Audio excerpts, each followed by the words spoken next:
All right, what is going on, Ranger fans? I was trying to upload more highlights, but I was all over the place today. I was on Big Apple Hockey, on chatting it over there, checking out their content. We was breaking down the whole retool letter, and then right after that, I pretty much hopped on Ranger Central and had the same discussion going on with those guys as well. Make sure you guys check out those two channels. They always put out good content. They always having good discussions, and if you want to have a good laugh and joke around and things like that, those are definitely the channels you can check out. Shout out to them as well, man, because like I said, if it wasn't for those guys, this channel would have never existed. So, as always, we're going to get right to it. So, as y'all know, Chris Drury did exactly what we predicted was going to happen. Not a rebuild, which we already know that's exactly what they need to do. But once again, Chris Drury is in pure denial with himself, and he still believes there's a shot at him trying to get a playoff spot. When this guy doesn't even realize your team is dead last in the East, and I'm pretty sure they're on the verge of being dead last in the league. Because the only team that's dead last in the league right now is the Canucks, and it's only by 4 games. It's only by 4 games. So Chris Drury is gonna have to pull the impossible just to even like if he's gonna do this retool all over again, he's gonna have to move every single player he can possible then, cause there's no other way around it. Like, how else are you going to do it? Give me a sec, guys. I'm just trying to share my channel to like all the other apps and things like that, cause we're definitely gonna have a lot to talk about. I'm not gonna be just talking short for a while, but there's definitely tons to talk about. So I am gonna be on here for a little while. Just give me 1 sec, because I'm definitely not done, or you know what I'm saying. All right, did that. Just had to put my live on Twitter. And now, back to the discussion. So, of course, Retool 2.0 is obviously on the way. So let's go ahead and talk about what was said in the letter, because of course the fire Drury chance is what it took for him to like put a message out to the fans, rather than sending out this letter after the Bruins just belt to ass this team with 10 goals. But nope, it took two loud fire Drury chants at the Garden for him to put this letter out. Now give me a sec here, because I'm trying to get the letter on the from the group chat, because there's so much going on in this group chat. It's gonna take a little while. Oh wait, no, I have it on my profile. Give me a sec. We're gonna just read what this man said exactly. All right, so here's what Chris Drury pretty much said in the letter. We wanted to take a moment to connect with our loyal and passionate fan base. We know and feel your disappointment with how the season has gone to this point. We are just as frustrated and want nothing more than to deliver an all ice product you can be proud of. It's what drives us every day. No one in the organization is happy with what has transpired. From management to coaches to players, over the last few years, we've had some successes and moments to cherish, but ultimately, it was not the end goal. We are working relentlessly every day to bring a Stanley Cup back to New York, because that is what our fans deserve. With our position in the standings and injuries to key players this season, we must be honest and realistic about the situation. We are not going to stand pat. A shift will give us the ability to be smart and opportunistic as we retool the team, of course. But this will not be a rebuild, which it's no surprise. Anyways, this will be a retool built around our core players and prospects. We will target players that bring tenacity, skill, speed, and a winning pedigree, with a focus on obtaining young players, draft picks, and cap space to allow us flexibility moving forward. That may mean saying goodbye to players that have brought us and our fans great moments over the years. These players represented the Rangers with pride and class. Yeah, right. and will always be a part of our family. As we start on this new strategic plan, we will continue to play hard with pride and passion for our fans. We appreciate your unwavering support for the Rangers more than we can describe, and thank you for all that you do for our organization. You will begin to see some of our plans come to the light in the coming weeks and months. Let's go, Rangers. Signature from Chris Drury, President and GM. Well, here's my biggest problem with Chris Drury, guys. The man is a whistleblower. You cannot be putting out memos, trade memos, and things like that out to the public for them to hear, because after that, that's how you start losing the player and the locker room. Other NHL GMs, they don't just freaking put names out that they're gonna trade away unless like they're absolutely super toxic and they're willing to publicly let the world know this guy's available. But no, with Chris Drury, he wants to always let it be known like this guy's available, this guy's available. Like acting like the player itself is not gonna react a certain way, knowing like he just got put out in public that anybody can get him for a trade.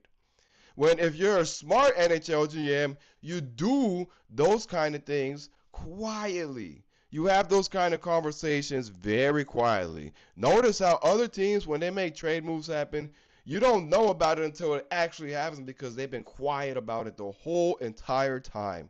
They'll give the fan base hints that moves are gonna happen, but they're not gonna be specific with exactly who or which player is going to get traded. They're just going to put the hint out that something's going to happen, things are going to change, and then they go from there. But no, leave it to Chris Drury to, like, pretty much let it be known that Artemi Panarin, that's how the whole Kreider deal went to shit, because the minute he put it out in public that Chris Kreider is available, that should have told you right then and there, like, what the hell are you doing? Why are you like putting it out in the public for the world to know Chris Kreider is available? Like, you don't think he doesn't like see it a different way after you did that? But yeah, what can we expect from this retool 2.0? There's honestly no telling, because we still have to figure out who is exactly they're going to move, because apparently as well Chris Drury approached everyone in the practice and things like that and asked them like how did they feel about retooling, what would they be willing to like deal with and take for adjustments to happen and things of that nature.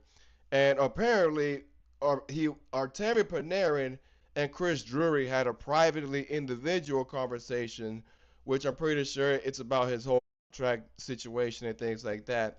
But we truly don't know what was said in that conversation with Chris Drury and Panarin themselves, because we don't know if it was a conversation that Artemi is willing to come to an agreement and move elsewhere, or it's a conversation where they're still trying to figure out like this whole like money negotiation or something like that, and we don't know.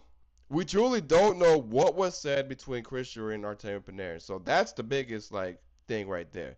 Now, Vincent Trocheck is another interesting candidate, because as much as I would hate to see Trocheck go, despite like his bullshit he's been having here and there, you got to move on from him. It's time. It's time to move on from every player you can possible. Because if you're doing this whole retool, it's not going to work trying to do what you did last year, where you just got a couple of third liners and late draft picks, and then bada bing, bada boom, you got yourself like a whole cup contender.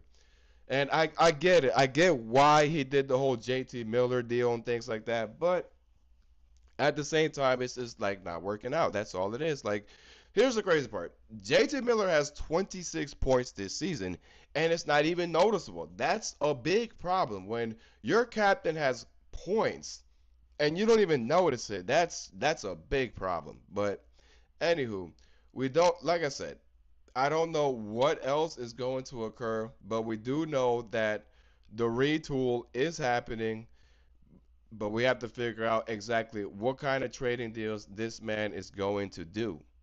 Because if you're going to retool, like I said, getting first round draft picks or late round picks with no players is not gonna get you anything. Now the biggest concern is if once Martin Panarin leaves, you are going to see the offense dip. I'm just gonna put that out there. Once Artemi Panarin stops wearing the blue shirt, and you see the remaining core left of this team, you think the goal scoring and shooting is bad this season? This is just icing on the cake. Once Artemi Panarin leaves, next season is gonna be like hold my beer, and you're gonna watch this team average practically a goal per game, not like 2, 3 goals. No, you will be lucky to see this team even gain a goal per game once Artemi Panarin's gone. That's how big of an impact it's going to be once they lose a guy like Artemi Panarin.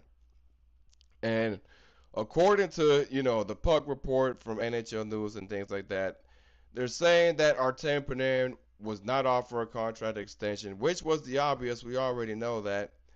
But here's what it says. It says New York Rangers informed Artemi Panarin that he will not be offered a contract extension. Team is prepared to work with him and agent Paul Theophanis to trade the winger anywhere he wishes to go. Oh, all right. So it's confirmed. Artemi Panarin is willing to work with Drury with where he wants to go. So now that we got that out the window, now the other question is where is Artemi Panarin going to go? Where is he going to be a good fit?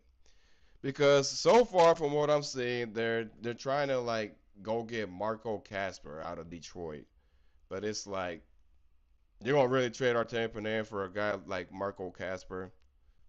That's going to be like it's going to be a bad deal if that happens. That's not enough. Marco Casper for our Panarin is not enough. But that's more than likely what you're going to see from. It's either going to be Detroit or Minnesota going to try to acquire Artemi Panarin. Which, as I said videos prior, those are most likely the teams that are going to be the candidates for Artemi Panarin to move on to. Now, who are we going to get out of Minnesota? There's no telling because Minnesota is gonna have to like probably toss in a couple of picks and maybe throw in a player like Brock Faber or Joel Eriksson Ek or there's even a chance you could see a Matt Zuccarello reunion. Which, okay, listen, I loved Matt Zuccarello. He was super fun to watch, one of my all-time fan favorite Ranger players of this modern era.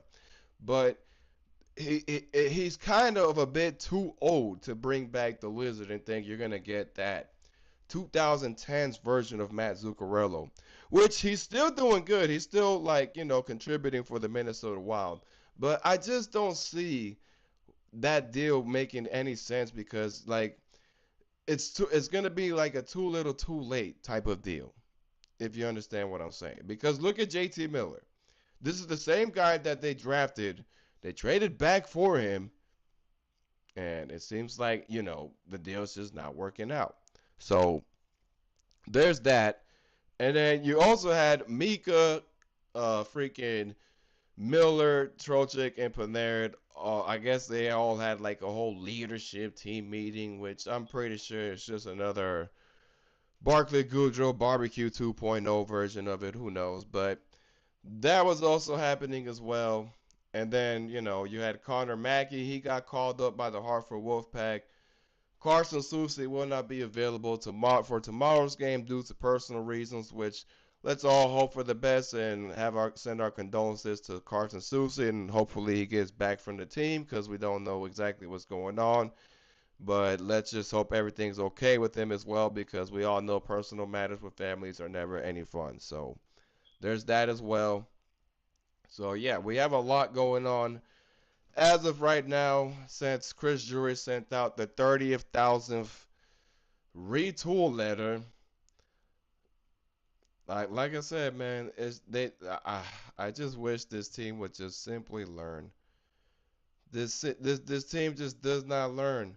They don't realize that the window's already closed for the playoffs, and this team truly thinks that you can retool, try to get a couple of younger guys, and all of a sudden You could go after those 25 wins you need to get into the wild card. That's the biggest problem because even if they do the right deal or any of that, it's still not going to work because you don't even have Igor Shesterkin back on the lineup yet. So it's like there. I just don't trust Drury with the moves. Plain it like you. No, I don't blame anyone for feeling like they don't trust him because how can you? How can you? All I gotta tell you is this: he is already about to pretty much have the majority of every prospect he's drafted, besides Lafayette and a couple of guys, already like not even in his team any longer. That's the insane part. You're a New York Rangers GM, and out of all the guys you drafted within your freaking time here, the only ones that were turned out okay was Gabe Perreault and Noah Laba out of everybody else. And if I gave y'all the list of the amount of like Wolfpack prospects and guys he's like drafted and traded away since 2018, it would be astonishing how many players he's pretty much fumbled trying to develop. That's how crazy it is with the Chris Drury era. And as far as this whole retooling process, they're also saying that the Minnesota Wild might be interested in getting Vincent Trocheck as well, which they're most, anybody could use a center, and I'm sure Minnesota is still looking for like a second or third line center. So that could be a situation as well where Vinny Trocheck is willing to go to Minnesota, but we don't know as well if Minnesota is a part of his no trade list. So you can be on the lookout as well for Vinny Trocheck getting moved very soon. So if this whole retooling thing is really happening, Chris Drury is going to have to move as much of that core as he can because it's not going to work if you try to get these like younger pieces and still keep familiar faces around. It's not going to work. It's just not. But anywho, so with the Adam Fox situation as well, because I was in Big Apple chat earlier, and somebody that's close to Adam Fox's family on that chat was basically saying like his knee is really bad. So there is a chance that Adam Fox might be required to get surgery within the offseason. But if I'm Adam Fox, if your knee is that bad, you might as well get the surgery like now. You're already on the LTIR. We don't know how long you're going to return. You might as well get it over with and let the healing process start right away if you want to get back on that ice. Because that's pretty much what I'm hearing so far from Adam Fox. The knee is really bad, and we don't know if it's gonna have to be surgical or like it's gonna be if he's gonna be put in rehabilitation for it. Like there's no telling what's gonna exactly happen. Now, I'm pretty sure he's still gonna go after Kiefer Sherwood, all because like all of a sudden Kiefer Sherwood is having a really good season as well. But you guys, the players I would personally want Chris Drury to go after are two particular players, and some people called me crazy for it, from the St. Louis Blues. If you're gonna retool, your best bet is to go after a guy like Rob Thomas and Jordan Kyrou. You're gonna need both of those guys because Rob Thomas will definitely be a two-way space creating, distributing center that you exactly need in this lineup because there's barely any space creation, so that alone will already give you a boost. And for Jordan Kyrou, if he's looking for speed, that's one of your younger candidates right there. He's only 27. I know he's like close to seeing 30, but Jordan Kyrou's speed, believe it or not, would actually be a good fit for the New York Rangers. Now, I get it. Some people are going to say, Ray, you talking crazy. Why do you want a guy like Jordan Kyrou in this lineup? You know how bad this team is. He's not even at his best. Well, he's not a bad player, and he has the exact kind of speed that you want within a freaking skater and things like that. He can also distribute pretty well, and he's actually a good puck. That's the biggest thing. He's a good puck shooter. You need a guy that can skate fast and shoot the puck. So those are the two biggest things that Jordan Kyrou can actually give for the New York Rangers as far as skating and puck shooting. So it would make sense to go get a guy like that, but there's no telling how they're going to do it. And if he's looking for wingers, that's one of them right there. That's a winger candidate you can go after right then and there. But as I said before, the toughest thing that's going to be for Drury is getting on that phone with every other 31 NHL team GMs and trying to figure out who's willing to take these guys, because every other NHL team knows how bad it's gotten for the New York Rangers. So we don't know if there's going to be buyers willing to call up Chris Drury and try to acquire a deal, because for the Chris and the reality, Chris Drury should really be calling all the sellers, because if you're going to try to get a good deal, you're better off going after the sellers. They're going to try to give you way more assets for some of the guys you got now, because like I said, with some of these players, their value is like the only guy that has high value right now out of everyone is Artemi Panarin. That's it. Maybe you can put Trocheck there too. He's like the second most high value for a trade. But other than that, there's not too many other guys that's gonna make you feel like they're gonna give you great assets. Now Mika Zibanejad, there's no telling how he's thinking or feeling, because you guys got to remember he just bought a house on Broadway. So I'm not sure if he's willing to trade, sign off his no, MMC, and then all of a sudden he's willing to get traded, and now he has to break the lease on his Broadway apartment. And if you live in New York, you know how much it costs to live in Broadway. It's a pretty fucking penny.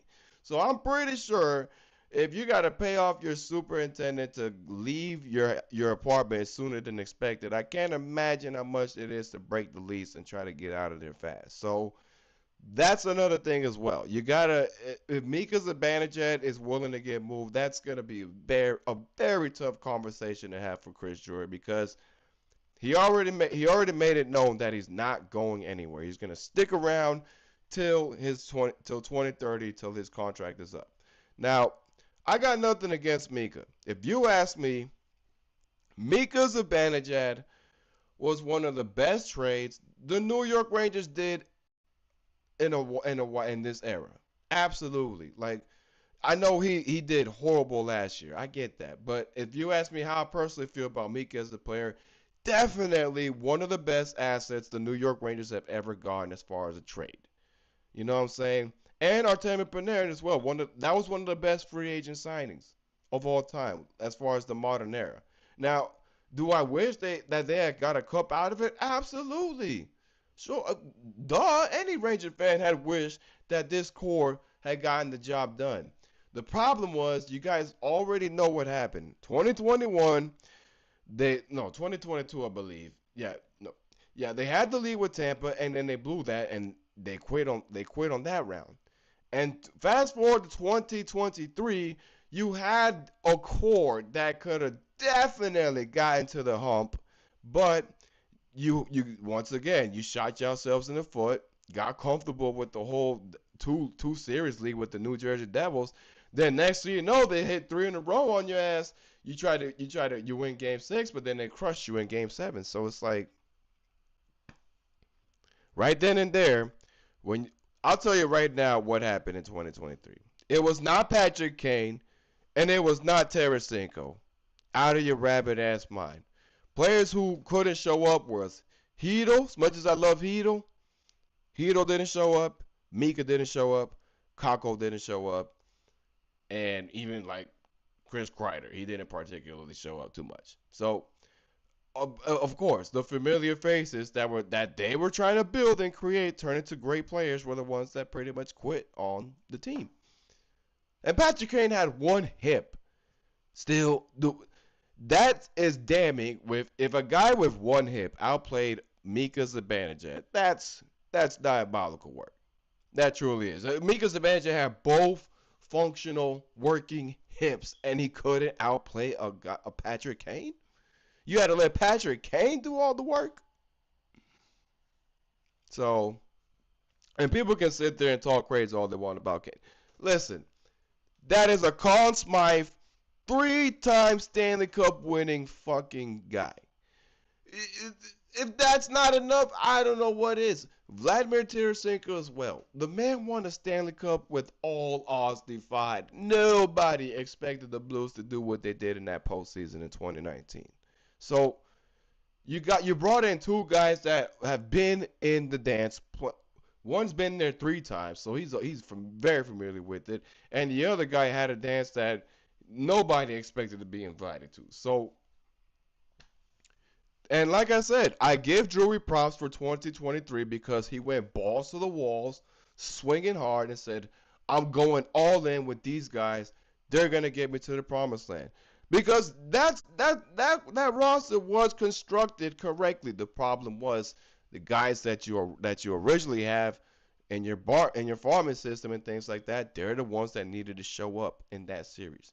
Had they showed up in that particular season, we wouldn't even have this discussion with how bad the New York Rangers are getting. We would have been like, man, I wish we could reminisce that 2023 Stanley Cup champion they won. We could have been having that discussion.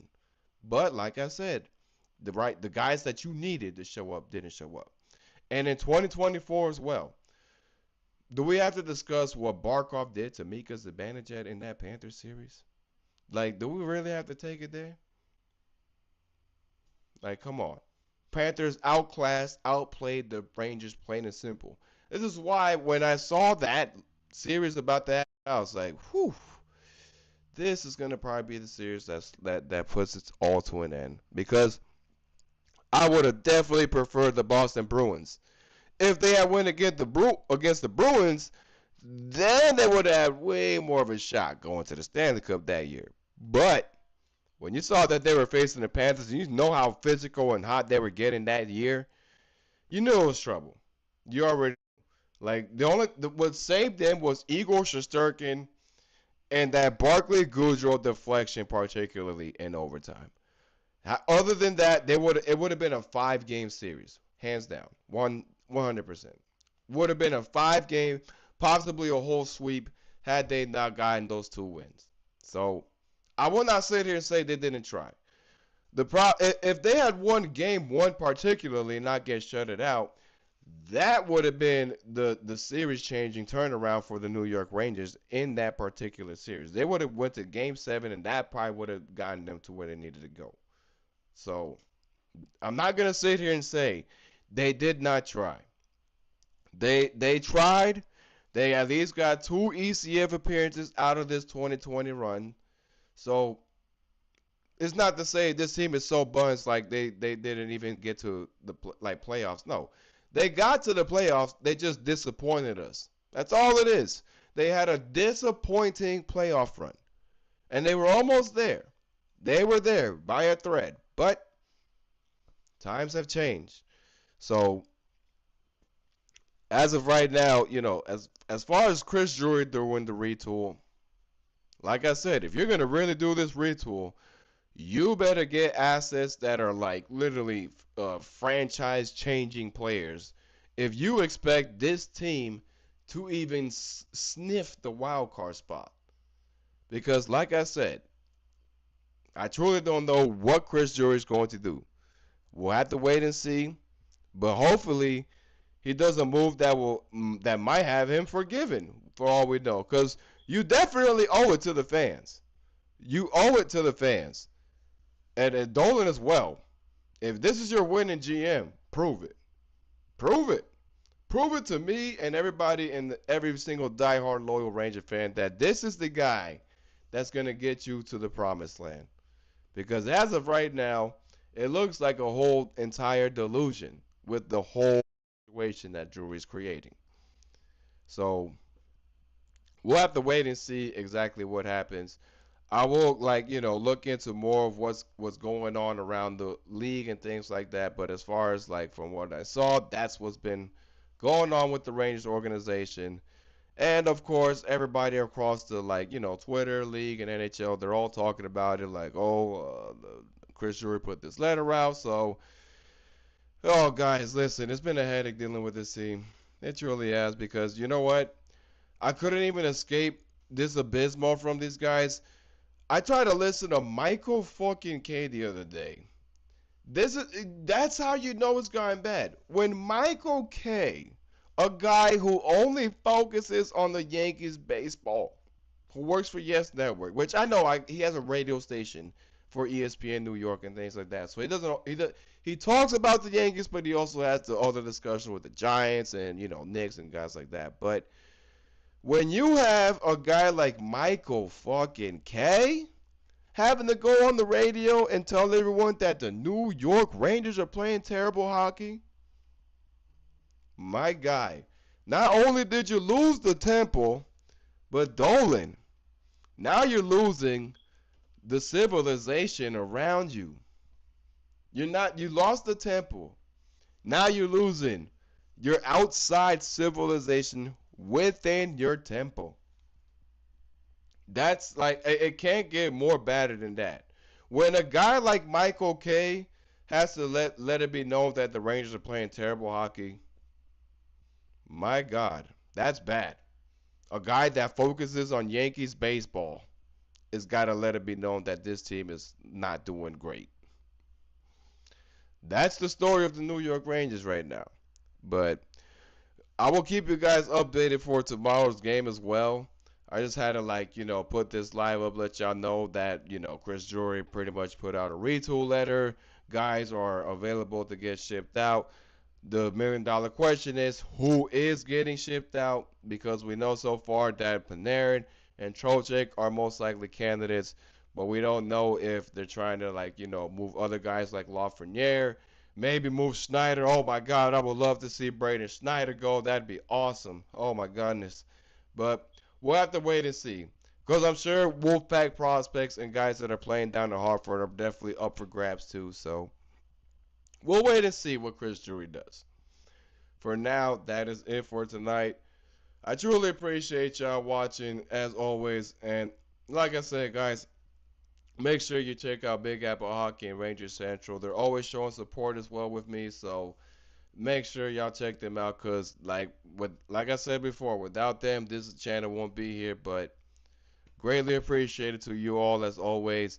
If something occurs, I will go live again. Why not? Because I've already been going live all week with you guys, so why the hell not? So if I hear about any other updates as to who they're gonna try to trade and acquire and guys like that, I'll definitely go right on the live and give you guys the breaking news and things like that. So as always, y'all, thank y'all for watching. Enjoy y'all weekend.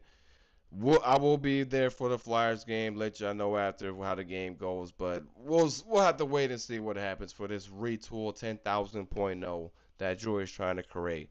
Let's see what he's gonna do, since he is a winning GM and this is a winning culture.